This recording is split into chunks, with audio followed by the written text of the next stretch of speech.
कई सारे मुद्दों पर बात हो गई, नाराजगियां भी खूब है, संगठन की भी आपने बात सुनी, अपेक्षा भी है लेकिन नाराजगी भी है, और फिर वो जो कहा है वो तो राजनीतिक तंज भी है, विरोध भी है। क्या जवाब देते हैं जब जौनपुर की जनता के बीच में जाते हैं?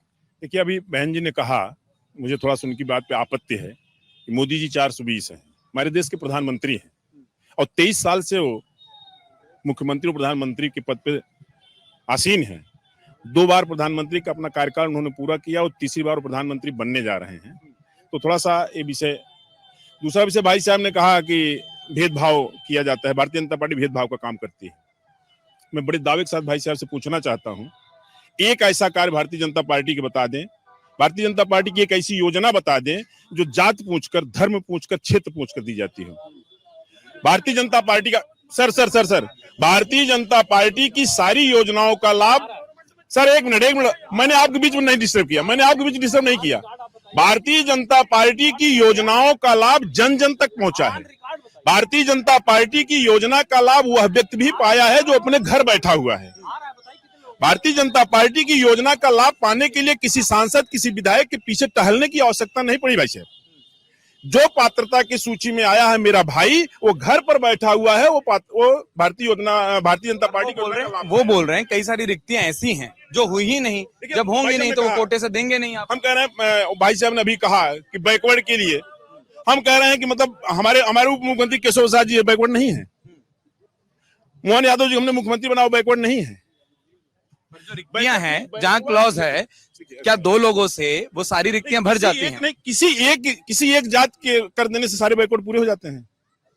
उन्होंने रिक्तियों की बात उठाई थी, जहां मैं सहमत हूं वो सिर्फ ये है कि अगर उत्तर प्रदेश में कुछ जगह हैं जो खाली हैं, वो भर कर उस कोटे के अनुरूप क्यों नहीं भरी जा सकती?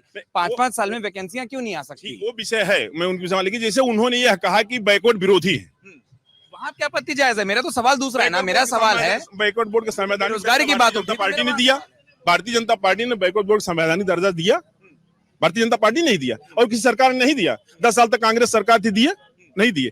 जब ये सत्ता में रहेंगे कुछ नहीं करेंगे, जब ये विपक्ष में जाएंगे तो इनका ये वादा रहेगा कि मैं सत्ता में आऊंगा कर दूंगा। अभी कांग्रेस कह रहे सत्ता में आने के बाद मैं पुरानी पेंशन बहाली कर दूंगा। भाई 10 साल थे आपने किया, 2004 से 2014 तक थे आपने किया। हम नहीं 70 साल छोड़िए, हम 10 साल की बात कर रहे हैं। 2004 में पुरानी पेंशन बंद कर दी गई और 2004 से 2014 तक कांग्रेस की सरकार थी, क्या उन्होंने पेंशन चालू किया? नहीं किए ना।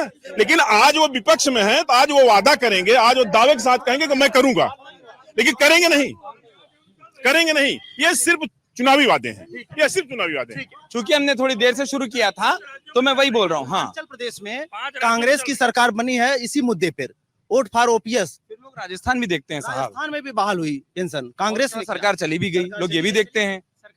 मैं तो जो पूछना चाह रहा था वो यही तो पूछना चाह रहा था। एक मिनट सवाल सुन लीजिए ना। मैं जो पूछना चाह रहा था वो यही पूछना चाह रहा था कि जब आप लोग मुद्दा उठाते हैं और वोट दबाते हैं, मुद्दा उठाने तक तो सब एक दिखते हैं, वोट दबाने पर बढ़ जाते हैं क्या? क्योंकि जिन मुद्दों पर आप लोगों को जो वादे पूरे हुए वहां पे भी सरकार चली गई, जिसमें छत्तीसगढ़ की बात होती है, जिसमें राजस्थान की बात होती है, और ये तर्क खूब आता है कि अगर ये मुद्दा होता और कर्मचारी एक होते तो सरकार ना बदलती। जी, ये मामला है, लेकिन जो है उसमें कर्मचारी अपना पक्ष रख रहे हैं, कर्मचारी मुद्दे के साथ हैं और स्थानीय जनता और लोग गुमराह करके जो है इसमें समस्या या तो फिर ये बात है ना कि आप अपने मुद्दे को उस तरीके से नहीं रख पाए कि जनता के बीच में बात समझ आए, क्योंकि जहां वो चीजें हुई वहां पर भी एक उदाहरण और ये तर्क खूब आता है। जी, इनके मुद्दे को मीडिया हाउस उतनी तेजी से नहीं उठाती है जैसे वैक्सीन का चल रहा है। जितने हाईलाइट करने चाहिए, मैं आपको नहीं कर रही हूँ, बड़े बड़े मीडिया हाउस आपसे भी बड़े बड़े हैं। अरे हमसे मैम, मैं वापस कहूंगा, मैं वापस कहता हूँ, आपके बड़े की परिभाषा अलग होगी, सुबह हमसे ही होती है लोगों की। हाँ, सुबह आपसे होती है, बिना आपके अखबार के सुबह नहीं होती है। लेकिन जो बड़े बड़े मीडिया हाउस हैं, आप बड़े कह देती हैं, बड़े छोटे की परिभाषा आपके दिमाग में जो चैनल वाले दोष है उसको अपनाए, वरना सारी पार्टियां एक कतार में। नहीं, अखबार प्रिंट को छोड़कर मैं बोल रही हूँ, जिसमें रोज मोदी जी का ही फोटो सिर्फ आता है, जिनके लाखों के पैकेज मिले हुए हैं। इनके मुद्दे कितने उठाते हैं?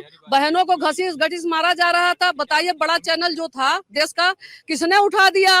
और रही मोदी जी की बात, मोदी जी की गारंटी की, 7 फेरों के 7 वचन हिंदू धर्म में यही कहा जाता है। अब हम उसको निभाएंगे।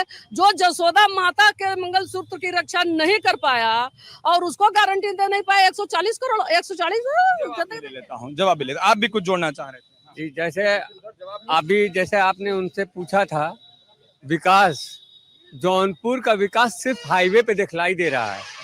हाँ, दिखाई दे रहा है। रोड पे खाली, मतलब ये हाईवे पे दिखलाई दे रहा है। आप शहर के अंदर मोमडन बस्ती में जाइए, देखिए, हाँ, ना वहाँ एक पार्क है, ना एक बैठने की जगह है, ना कोई चौराहा ऐसा है जो कि मुसलमान बस्ती में कुछ हो सके।